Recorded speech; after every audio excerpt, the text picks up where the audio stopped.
Poussés par l'ambition de positionner Singapour comme étant le centre asiatique de la voile, les amateurs locaux créent la Singapore Straight Regatta.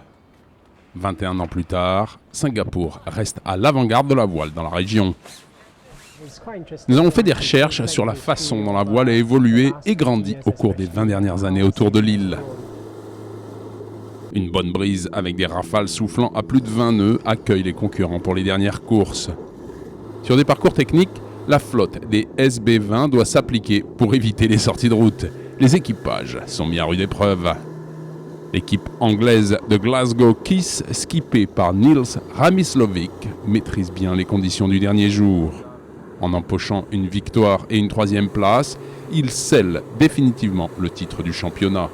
Les Allemands de Werner s'assurent de la médaille d'argent, tandis que les Britanniques de Pokapena décrochent le bronze. La voile n'est pas seulement un monde réservé aux hommes. À Singapour, les dames sont nombreuses à s'intéresser à ce sport. Elles sont largement capables de défier les équipages masculins et de leur donner du fil à retordre au classement général. La chose la plus importante pour nous est l'héritage que ces événements qui se déroulent localement inspirent la prochaine génération de marins. Tous les équipages profitent de l'hospitalité chaleureuse des Singapouriens au cours d'une cérémonie de clôture où les vainqueurs sont copieusement félicités.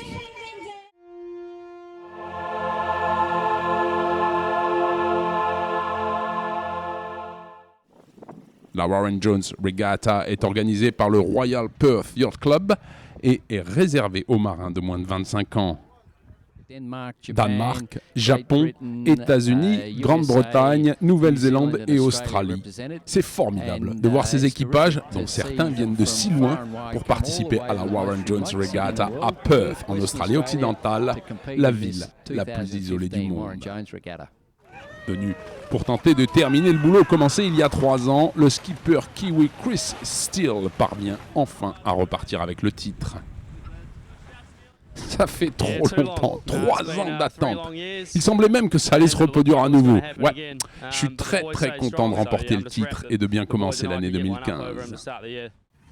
La victoire vient après une longue et frustrante journée d'attente sur la Swan River, où des vents légers et trop volages perturbent le programme des courses, mais pas celui des invités.